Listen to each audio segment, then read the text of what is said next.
The sky split open with lightning as Thomas Blackwood's horse picked its way along the canyon rim. He pulled his hat lower against the coming storm, his face an unreadable mask beneath the shadow of its brim. 3 years of silence weighed on him heavier than the approaching thunderclouds, but no weight could match the burden of the memories he carried. The year was 1878, and the Arizona Territory spread before him like a harsh, unforgiving mistress. Thomas hadn't spoken a word since that night in '75 when he'd returned from a cattle drive to find his homestead ablaze, his wife Sarah and their 2 young children claimed by the flames. Some said it was renegades. Others blamed rustlers settling a score. Thomas didn't care for explanations. Words had died in his throat that night along with everything else he'd held dear. Rain began to fall as Thomas urged his chestnut gelding down toward the shallow valley. Lightning flashed again, revealing a small cabin nestled among the juniper trees below. He hadn't planned to stop, but the storm was worsening, and even a man with nothing to live for had sense enough to seek shelter. As he approached the cabin, something peculiar caught his ear, something impossible in the midst of nature's fury. A woman's voice, clear and strong, singing into the teeth of the storm. The melody rose above the thunder, defiant and unbroken, like nothing Thomas had heard since before his world went silent. He dismounted, leading his horse toward the small wooden structure. The singing continued, a haunting tune that seemed to calm the very air around it. Thomas hesitated at the door, his hand raised to knock, when another flash of lightning illuminated the valley and the door swung open.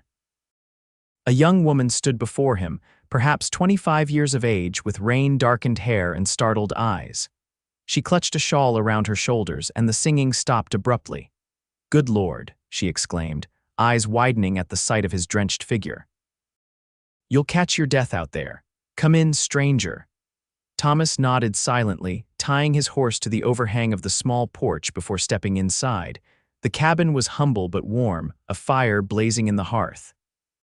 "I'm Willow Hayes," she said, taking his dripping coat and hanging it near the fire. "I don't get many visitors out here, especially in weather like this." Thomas removed his hat but offered no introduction in return. He gestured to his throat and shook his head slightly. Willow's expression softened with understanding. "You can't speak," he nodded, grateful she didn't press further. "Well, that's all right. I talk enough for 2 people anyway, according to my pa." She smiled, and Thomas noted the small dimple that appeared in her right cheek. "Are you hungry?" "I've got stew that'll warm you through." Without waiting for a response, she ladled thick stew into a bowl and placed it on the small table, gesturing for him to sit. Thomas hesitated, then sat, nodding his thanks.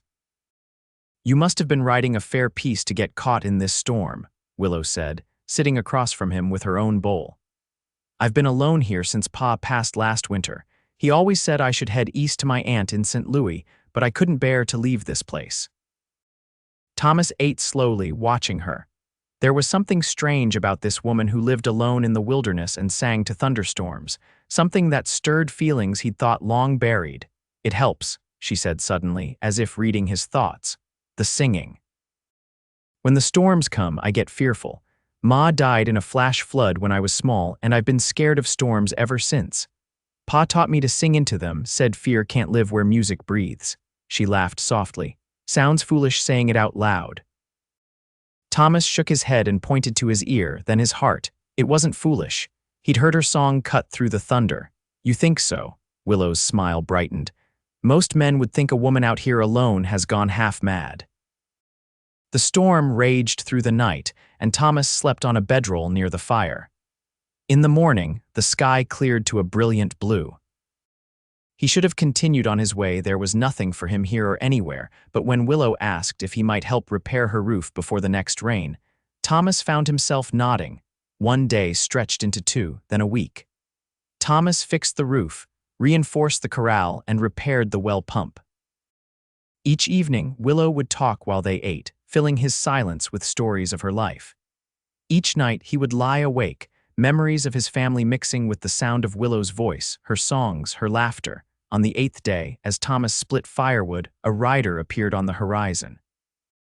He set down his axe, instantly alert, Visitors were rare in this remote place. Willow emerged from the cabin, shading her eyes. "That'll be Vance Miller," she said, her voice tight. "He owns the big spread to the east, been trying to buy this land since before Pa died."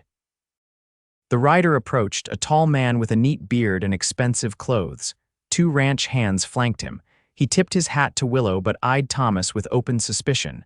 "Miss Hayes," Miller said, "I see you found yourself some help."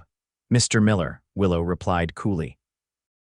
"This is my friend Thomas. What brings you by?" "Just being neighborly. Thought I'd remind you of my offer. $500 for this plot. More than fair considering." "Considering what, Mr. Miller?" Willow's chin lifted. "Considering a woman alone can't make this land pay," Miller said. "And considering what might happen if the wrong sort took advantage of your situation." Thomas stepped forward, standing shoulder to shoulder with Willow. He didn't need words to convey his meaning. Miller's eyes narrowed. "I see," the rancher said. "Well, my offer stands." "Think on it, Miss Hayes. Things happen out here. Accidents, fires." He turned his horse. "Good day to you both." As Miller and his men rode away, Thomas saw Willow's hands trembling. He placed his hand on her shoulder, a question in his eyes. "He's been getting more insistent," she explained. "This land doesn't look like much, but there's a year-round spring feeding the creek behind the cabin. In these parts, that's worth fighting for." That night, Thomas didn't sleep. He sat on the porch, rifle across his knees, watching the darkness. He'd lost one family to fire. He wouldn't lose Willow the same way. In the pale hours before dawn, Willow joined him on the porch, wrapped in her shawl. "You don't have to stay," she said softly. "This isn't your fight, Thomas." He looked at her, really looked at her for perhaps the first time. In the ghostly pre-dawn light, she seemed both fragile and unbreakable. Thomas reached into his pocket and withdrew a small slate and chalk he'd found in the cabin. He wrote 2 words and held it up to her. "It is," she read aloud, her eyes filled with tears. "Why, you don't even know me." Thomas wiped the slate clean and wrote again. "I hear you." A single tear slipped down Willow's cheek. "No one's heard me in a very long time." Over the next month, Thomas and Willow fell into a rhythm of work and quiet companionship. He began teaching her to shoot, and she taught him to identify the healing plants that grew in the canyons. Though Thomas never spoke, they developed a language of gestures, expressions, and occasional words written on the slate. One evening, as they sat on the porch watching the sunset, Willow asked, "Will you tell me what happened to you? Why you don't speak?" Thomas stared at the horizon for a long moment before reaching for the slate. His hand trembled slightly as he wrote, "Family fire 3 years ago." Willow read the words and gently placed her hand over his. "I'm so sorry, Thomas." He turned the slate over and wrote again. "Words died with them." "Some hurts go too deep for speaking," Willow said softly, "but that doesn't mean you're not heard." That night, a fierce storm rolled in from the mountains. Wind rattled the cabin's shutters and rain pounded the newly repaired roof. Thomas watched as Willow grew increasingly tense, her eyes darting to the windows with each flash of lightning. Then, as the storm reached its peak, she began to sing. It was the same haunting melody he'd heard that first night, but now he could make out the words an old folk song about weathering life's storms. Without thinking, Thomas moved to sit beside her. He tentatively reached for her hand, and she gripped his tightly as she continued to sing. In that moment, something shifted between them, a recognition of shared solitude, of wounds still healing. The next morning dawned clear and cool. Thomas rose early and rode into the small settlement of Copper Creek, 10 miles to the north. He returned with supplies, and news Miller had been asking questions about Willow and her hired hand. "He thinks you're working for me," Willow asked as they unloaded the supplies. Thomas nodded, then wrote on his slate, "Safer that way." As summer turned to fall, the threats from Miller became more frequent. Twice, Thomas found strange riders surveying the property line. Once, their only milk cow was found dead, a clean bullet hole behind its ear. After that incident, Thomas rode to Copper Creek again, this time to the office of the territorial marshal. Using his slate, he explained the situation to Marshal Dawson, a grizzled veteran of the frontier. "Miller's got money and men," Dawson told him after reading the slate. "But if he's threatening the Hayes girl or damaging property, that's another matter. I'll ride out there tomorrow, have a look around." True to his word, Marshal Dawson arrived the next day. He took statements from Willow and examined the property boundaries. Before leaving, he pulled Thomas aside. "Miller's not the type to give up easy," the marshal warned.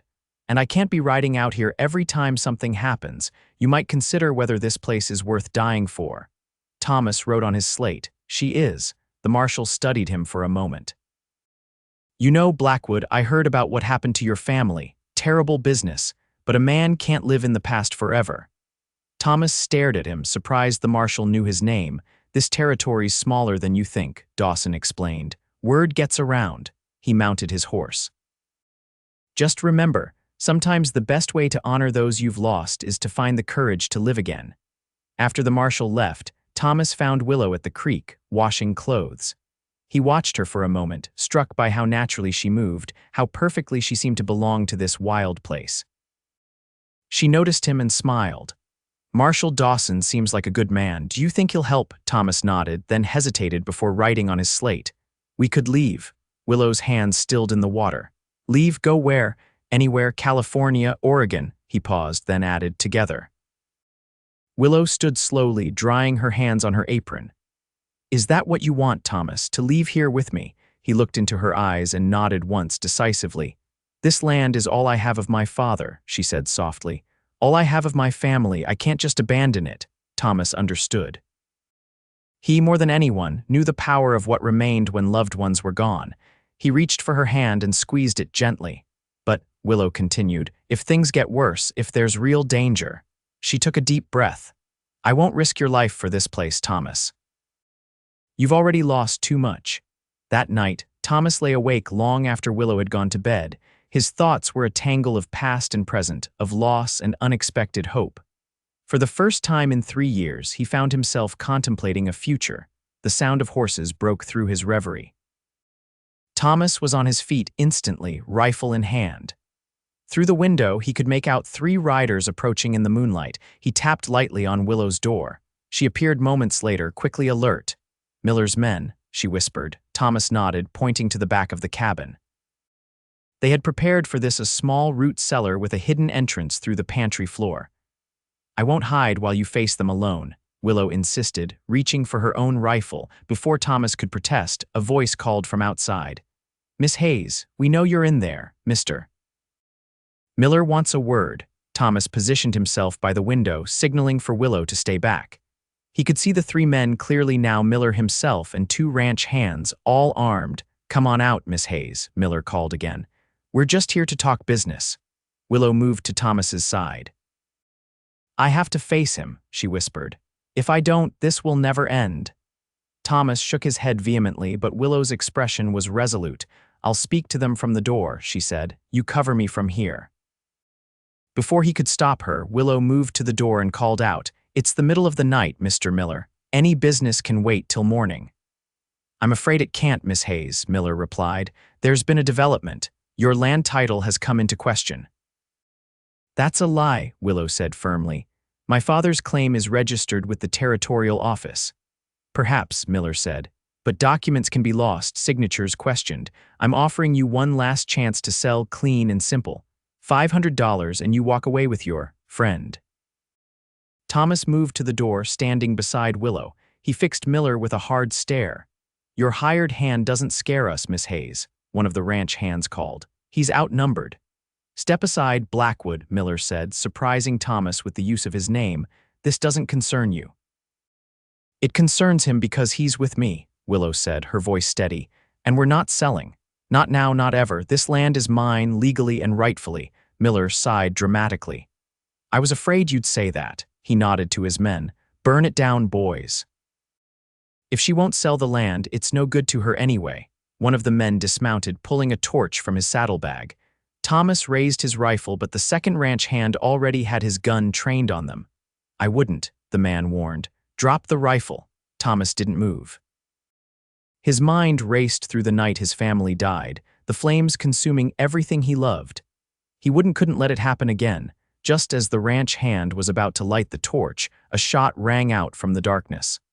The man cried out, dropping the torch as he clutched his shoulder.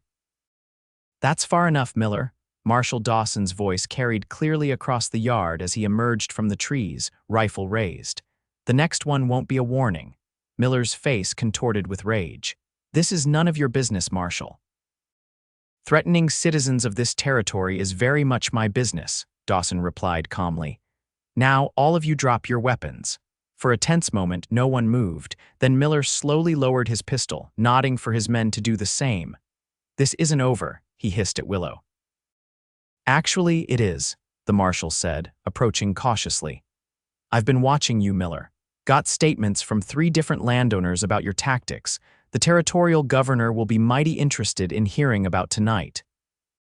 As the marshal took Miller and his men into custody, Willow turned to Thomas, her face pale in the moonlight. "How did he know?" she whispered. "How did the marshal know to be here tonight?" Thomas reached for his slate, writing quickly. "I asked him to watch, didn't trust Miller." Willow leaned against him, the adrenaline draining from her body. "You saved my home, Thomas. You saved everything." He shook his head and wrote again. "You saved me." The weeks that followed brought significant changes. Miller was charged with attempted arson and intimidation. The evidence against him was substantial, and he was sent to the territorial prison in Yuma to await trial. Marshal Dawson ensured that Willow's land title was secure, filing additional documentation with both the Territorial Office and the Federal Land Office to prevent any future disputes. As winter approached, Thomas and Willow settled into a deeper companionship. Though he still didn't speak, his expressions and gestures had become a language Willow read fluently. For the first time since his family's death, Thomas found himself thinking beyond survival, beyond the next day or week. One evening, as they sat before the fire, Willow brought out a small leather-bound book. "It was my mother's," she explained, opening it to reveal rows of careful handwriting. "Her journal. I've been reading it lately, thinking about her and Pa." She traced her finger along the faded ink. "She wrote about singing during storms, how my father taught her that. I always thought it was something he made up for me, but he learned it from her." Thomas listened, watching the firelight play across her features. "They loved each other so much," Willow continued. "Even with all the hardships, all the dangers of this place." She looked up at him. "I used to think I'd never find that kind of love out here, that I'd grow old alone with just their memories." Thomas reached for his slate, but instead of writing, he hesitated. Something was building in him, something that had been growing since that first night he'd heard her singing in the storm. Willow watched him, waiting. When he didn't write, she spoke again, her voice barely above a whisper. "Thomas, I don't need words to know how you feel. I see it in everything you do." She reached for his hand. "But I need you to know how I feel. I love you, not despite your silence, but because of who you are in that silence, the man who stayed, who protected, who understood." Thomas stared at their joined hands, emotion welling up in his chest. After 3 years of numbness, the feeling was almost painful in its intensity. He stood abruptly, moving to the window. Outside, clouds were gathering, the promise of the season's first snow in the air. Thomas pressed his forehead against the cool glass, struggling with the storm inside him. Willow came to stand beside him. "You don't need to say anything, Thomas, not ever if that's not something you can do. I just needed you to know." He turned to her, taking in her face the clear eyes, the strength in her jawline, the softness of her mouth. This woman who sang to storms, who fought for her land, who had somehow brought him back to life. Thomas opened his mouth, feeling the weight of 3 years of silence pressing down on him. His throat worked, and for a moment no sound came. Then in a voice rusty from disuse, he whispered, "Willow." Her eyes widened, tears immediately welling up. "Thomas," she breathed, hardly daring to believe. "I." The words scraped painfully against his unused vocal cords. "I love you too." Willow's hands flew to her mouth, a sob escaping her. Then she was in his arms, and he was holding her as if she might disappear if he let go. "You spoke," she said against his chest. "You spoke for me, for us," he managed, each word easier than the last. "For the future." That night, as the first snow of winter began to fall, Thomas told Willow about his family, about Sarah's gentle humor, about his son's curiosity, about his daughter's infectious laugh. He spoke haltingly at first, then with growing strength as Willow listened, bearing witness to his grief and his love. "They would want you to live," she said when he finally fell silent. "To love again." I know, Thomas replied. I think I've known since I heard you singing that night. The winter passed in a blur of quiet happiness. Thomas's voice grew stronger each day, though he remained a man of few words. What he didn't say in speech, he expressed in countless other ways, in the gentle brush of his hand against Willow's cheek, in the careful way he built shelves for her precious books, in the soft kiss he placed on her forehead each morning. By spring, they had made their decision. On a clear April morning, with Marshall Dawson and a few friends from Copper Creek as witnesses, Thomas and Willow were married beneath the spreading branches of the old oak tree behind the cabin. After the simple ceremony, as their guests celebrated with food and music, Thomas led Willow down to the creek where they had spent so many hours together. I have something for you, he said, reaching into his pocket. He withdrew a small wooden box carved with intricate patterns of leaves and vines. Made it myself. Willow opened the box to find a delicate silver locket. Inside was a tiny illustration of their cabin, painted with remarkable detail. Oh, Thomas, she breathed. It's beautiful. Not as beautiful as you, he said, helping her fasten it around her neck. Willow Blackwood. She smiled at the sound of her new name. I never thought I could be this happy. Nor I, Thomas admitted. After the fire, I thought my life was over, just moving through days without living them. He took her hands in his. You taught me to hear again, to feel again. And you gave me a voice when I thought no one was listening, Willow replied. As they stood by the creek, the sound of laughter drifted down from the cabin. Their friends, their community, their life together stretching out before them. What do you think happens now? Willow asked, leaning against him. Thomas looked out over the land they had defended together, the home they had built together. Now, he said, his voice sure and steady, we live.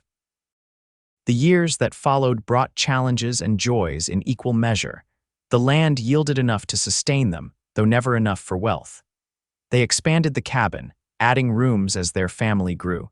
Thomas's voice returned fully, though he remained a thoughtful man who chose his words with care. Their first child, a daughter they named Sarah after Thomas's first wife, was born during a fierce summer thunderstorm. As Willow labored, Thomas sang to her the same song she had sung that night they met, his voice blending with the thunder. When the midwife placed the squalling infant in his arms, Thomas felt his heart expand impossibly. Looking down at his daughter's tiny face, he made a silent promise to his first family, to live fully, to love deeply, to build a life worthy of their memory. 2 years later, their son James arrived on a peaceful winter morning. Thomas held Willow's hand through her labor, whispering encouragement as she brought their second child into the world. As the children grew, Thomas and Willow's lives settled into the rhythms of ranching and family. They added cattle to their holdings, and Thomas's skill with horses brought buyers from as far away as California. Willow planted an expansive garden and began selling her herbal remedies in Copper Creek, earning a reputation as a skilled healer. Vance Miller eventually stood trial and was sentenced to 5 years in prison. Upon his release, he sold his ranch and moved east, never returning to trouble them again. Marshall Dawson remained a steadfast friend, visiting often as the children grew. He became Uncle Dawson to young Sarah and James, regaling them with tales of frontier justice and teaching them to ride almost as soon as they could walk. On the 10th anniversary of their meeting, Thomas surprised Willow by taking her to San Francisco, a journey neither had ever made. They stood together on the cliffs above the Pacific Ocean, watching the endless waves crash against the shore. It's like the storms back home, Willow marveled, but so much bigger. Thomas wrapped his arms around her from behind. Are you afraid? Willow leaned back against his chest. No. Not with you here. Do you ever regret it? He asked. Staying on the land, it's been a hard life sometimes. She turned in his arms to face him. At 35, Willow's face showed the marks of years spent under the western sun, but to Thomas, she was more beautiful than ever. Not for a single moment, she said firmly. Every struggle, every hardship, they're part of our story. She touched the locket she still wore every day. Our home. Thomas thought of the silent man he had been, riding through that storm all those years ago. How close he had come to passing by the small cabin, to missing the voice that would call him back to life. Sing for me, he said suddenly. Willow smiled, understanding. There in the wind and spray, with the vast ocean before them, she sang the old song, the one about weathering life's storms, about finding shelter in love's embrace. Thomas joined her, their voices carrying out over the water, strong and clear and unafraid. They returned to their ranch with renewed energy, implementing new ideas Thomas had learned from California ranchers. They built a larger barn, expanded their herd, and added a windmill to pump water from the deep well Thomas had dug. As their 20th anniversary approached, Copper Creek had grown into a proper town with a school, a church, and even a small newspaper. Sarah, now 18, taught at the school, her father's quiet intelligence and her mother's determined spirit evident in her careful instruction of the territory's children. James, at 16, was already showing a talent for working with horses that surpassed even his father's. He dreamed of breeding racehorses, a dream Thomas and Willow encouraged despite its ambition. On a warm evening in May, the family gathered on the expanded porch of what was now a comfortable ranch house. The original cabin remained as part of the structure, incorporated into the larger home as a constant reminder of beginnings. "Tell us again," Sarah requested, though she'd heard the story countless times. "About how you and Ma met." Thomas exchanged a smile with Willow. "It was during the worst storm I'd ever seen," he began, his voice strong and clear. "I was a different man then, broken, silent, just drifting through life. And I was scared to death of storms," Willow added, reaching for her husband's hand, singing just to keep the fear at bay. "But her voice," Thomas continued, "it cut through the thunder, through the darkness. It found me when I thought I couldn't be found." Sarah sighed happily. "And you knew right then that you loved her," Thomas shook his head. "No, not right then. Love isn't always a lightning strike, Sarah. Sometimes it builds slowly, like a sunrise." "But when did you know?" James asked, leaning forward. Though he presented a tough exterior to the world, he had a romantic streak that amused his parents. Thomas considered the question. "I think I knew the first time I saw her stand up to Vance Miller. She was so brave, so determined to protect what was hers." He squeezed Willow's hand. "That's when I knew I'd do anything to keep her safe." "And when did you start speaking again, Pa?" Sarah asked, though she knew this part of the story as well. "When I couldn't hold the words inside anymore," Thomas said simply. "When staying silent hurt more than breaking through the pain." Willow leaned her head against his shoulder. "Your father doesn't waste words, even now, but when he speaks, people listen." She looked up at him with the same adoration she'd shown for 20 years. "I've always listened." As the sun set over the land they had defended and nurtured, Thomas thought about the journey that had brought them here. From the ashes of his first family had risen something he could never have imagined, not a replacement for what was lost, but a new life, equally precious, equally beautiful. Later that night, after the children had gone to bed, Thomas and Willow stood together under the stars.